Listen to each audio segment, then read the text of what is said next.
Bonjour et bienvenue dans cette nouvelle vidéo. Et aujourd'hui, nous continuons notre étude des lettres de la religieuse portugaise dans la perspective des épreuves de l'ENS avec un nouvel épisode intitulé Par Marianne pour Marianne, des lettres destinées à elle-même. C'est parti. Dans le cours précédent, nous avons étudié les arguments en faveur de l'authenticité et aussi les arguments en faveur de la fiction écrite par Guirag. Nous avons conclu de tout cela qu'une forme de vérité préexistait malgré le factice, puisque si ces lettres ne dévoilent pas la vérité des sentiments de Marianne Alcoforado, religieuse du couvent de Béja, elles dévoilent la vérité des états d'âme et de la sensibilité de Guirag. Donc, dans l'artificialité, il y a tout de même une certaine authenticité. Aujourd'hui, nous allons poursuivre notre étude dans cette direction en explorant ces fameux états d'âme, la passion et la sensibilité de Marianne. Ces lettres sont davantage adressées à elle-même plutôt qu'à l'amant. Ce sont des lettres par Marianne, pour Marianne, puisqu'en effet, elle s'adresse à elle-même, à sa passion et elle se met en scène.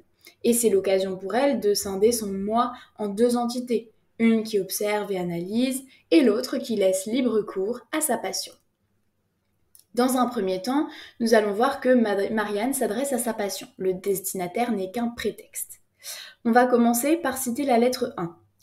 Considère, mon amour, jusqu'à quel excès tu as manqué de prévoyance. La formulation de mon amour renverrait à l'amant qu'elle tutoie. Mais il y a une ambivalence. Mon amour en tant que toi que j'aime n'existe pas au XVIIe siècle. Et la deuxième phrase, tu as été trahi, contredit ses propos. Puisqu'en effet, le comte de Chamilly n'a pas été trahi. C'est Marianne qui éprouve ce sentiment de trahison suite à la disparition de celui-ci. Il faudrait alors considérer que Marianne, dès la première phrase de la première lettre, s'adresse à sa passion, s'adresse au sentiment de l'amour, qu'elle va objectiver. Elle effectue donc un dédoublement de son moi, elle se scinde pour s'adresser à elle-même. Donc, en d'autres termes, dès la première ligne, le destinataire mis en valeur n'est autre que Marianne elle-même, ainsi que sa passion. Et cela est d'autant plus notable qu'elle vouvoiera son amant par la suite. Elle ne s'adresse donc pas à lui, il n'est qu'une excuse pour qu'elle s'adresse à elle-même. À ce titre, nous pouvons rappeler une thèse essentielle de la psychanalyse freudienne, le narcissisme primaire, qui caractérise l'enfance. Et je cite Freud dans son vocabulaire de la psychanalyse à cette occasion, le narcissisme primaire désigne d'une façon générale le premier narcissisme, celui de l'enfant qui se prend lui-même comme objet d'amour avant de choisir des objets extérieurs. C'est d'ailleurs en ce sens qu'on peut interpréter une phrase de la première lettre. Cette absence me privera donc pour toujours de regarder ces yeux dans lesquels je voyais tant d'amour et qui me faisaient connaître tant de joie. L'amant lui renvoyait son image, il était un miroir d'elle-même, et ce qu'elle aimait en lui n'était pas lui-même, mais le reflet d'elle qu'il lui renvoyait. Donc en un mot, l'orgueil est un élément majeur dans la passion et dans l'amour. Il y a plus d'amour-propre que d'amour. Ainsi, ces lettres sont davantage un monologue, un journal intime ayant pour but l'introspection et non la communication. D'où le fait que celle-ci ne respecte pas la traditionnelle forme épistolaire. Les formules de politesse traditionnelles manquent, tout comme certaines formules d'adieu. Il y a donc un certain autocentrisme dans la passion et dans son expression. Et c'est dans une perspective similaire que s'inscrit Rousset en parlant de myopie du genre épistolaire, puisqu'on ne s'intéresse qu'à soi en portant une attention extrême, voire grossissante, accordée aux événements imperceptibles. Je le cite. C'est ce que l'on remarque dans la première lettre lorsque Marianne se dédouble et se donne des avertissements à l'impératif à la seconde personne du singulier. Je cite « Cesse, cesse, Marianne infortunée, de te consumer vainement ». Marianne remplit donc le rôle de la souffrante, mais aussi le rôle du psychologue chargé de l'aider et de la conseiller afin d'atténuer ses maux. Ainsi, Marianne effectue une autoscopie, c'est-à-dire qu'elle s'observe à partir d'un point de vue extérieur à elle-même. Mon cœur eut des mouvements si sensibles qu'il fit, ce semble, des efforts pour se séparer de moi, et vous allez trouver, écrit-elle dans la première lettre. La scission de son moi est si forte que la séparation des différents éléments qui le composent, donc ici il s'agit de séparer le cœur, allégorie de la passion, du corps, est presque physique. Cette séparation est presque physique. On retrouve d'ailleurs de nombreuses formulations qui le soulignent, comme « voir mon cœur déchiré », première lettre, dans lesquelles nous retrouvons un verbe de perception ayant Marianne pour sujet, mais aussi pour objet. Et c'est aussi pourquoi elle personnifie ses soupirs. Je cite la première lettre. J'envoie 1000 fois le jour mes soupirs vers vous, ils vous cherchent en tout lieu.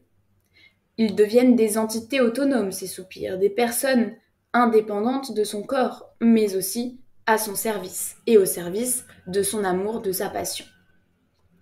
Cela explique pourquoi Marianne remplit également le rôle du correspondant. Si elle fait l'économie du destinataire, c'est une expression de Frédéric Weiss, c'est justement parce qu'elle s'adresse surtout à elle. Elle est donc obligée de remplir les deux rôles, le rôle d'émetteur et le rôle de récepteur. Et c'est pourquoi elle annonce vouloir trouver des justifications à l'amant à sa place. Je suis trop intéressée à vous justifier. Je ne veux point m'imaginer que vous m'avez oublié. En d'autres termes, c'est elle qui occupe les deux pôles de la communication, et c'est d'ailleurs pour cela que Guy Rag n'a pas inclus de lettre de l'amant, qui aurait été superflu. L'adresse à l'amant est en réalité une adresse à soi et à sa passion, ce que confirme la lettre 5. J'écris plus pour moi que pour vous. Vous n'aviez qu'à ne me point écrire, je ne cherchais pas à être éclaircie. Marianne pose de nombreuses questions, mais la réponse n'est pas importante. Ce qui importe est l'expression et l'appréhension de soi, la communication avec soi. L'amant est absent, elle n'a pas d'autre choix que de s'adresser à elle-même. La lettre devient donc tentative de se connaître et de s'exprimer le plus authentiquement possible, sans trahir ses sentiments ni ses pensées. Et je cite Frédéric Calas, « La lettre a moins de valeur en tant que message qu'en tant qu'expression du sentiment d'une conscience qui se découvre dans l'écriture et qui, par le biais de la lettre, de quête de l'autre, devient quête de soi. » Nous allons maintenant nous demander si l'écriture ne serait pas une vaine catharsis pour Marianne. Dans l'acte d'écrire de Marianne, nous retrouvons deux mouvements intéressants. L'écriture thérapeutique et la lettre personnifiée qui, d'une certaine manière, incarne et remplace l'amant. Si Marianne s'adresse plus à elle-même qu'à l'amant, c'est parce qu'elle envisage l'écriture comme un exutoire afin d'extérioriser ses émotions. Il s'agit pour elle d'effectuer une thérapie grâce à l'écriture. C'est ce dont elle prend progressivement conscience. Lettre 4. J'écris plus pour moi que pour vous, je ne cherche qu'à me soulager. Cette affirmation déplace les polarités. La lettre se caractérise par sa fonction impressive, elle est destinée à quelqu'un, mais pour Marianne, sa fonction est essentiellement expressive, je m'exprime. Elle met en valeur la dimension cathartique de l'écriture. Il s'agit pour elle de soulager sa passion et de tenter de s'en guérir en mettant des mots sur ses émotions contradictoires et changeantes. C'est pourquoi Marianne va rejeter les réponses de l'amant, réelles ou éventuelles. Je la cite, « Je ne sais pourquoi je vous écris, et je vois bien que vous aurez seulement pitié de moi, et je ne veux point de votre pitié. » Dans cette troisième lettre, elle met en valeur son incompréhension à s'obstiner, parce que les réactions de l'être aimé ne sont pas celles qu'elle souhaite. En réalité, l'amant est un ennemi de la passion, et Marianne cherche plus à déplaire qu'à plaire. Son but est de le repousser et de le faire culpabiliser. Et cela passe par le ton accusateur, les questions rhétoriques, ses hypothèses quant à un éventuel bonheur de l'amant. Ces lettres prouvent qu'elle ne s'habitue pas à son absence, elle modifie sa manière de communiquer, parfois parce qu'elle espère de lui une réaction, positive ou négative, parfois parce qu'elle a besoin d'extérioriser ses passions. C'est pourquoi, paradoxalement, elle critique l'amant parce qu'il lui a répondu « Vous n'aviez qu'à ne me point écrire, je ne cherchais pas à être éclaircie », dit-elle lettre 5. Elle ne souhaitait pas de réponse parce que la lettre avait beau lui être destinée, elle ne lui était pas adressée. D'un autre côté, la lettre incarne l'amant par assimilation.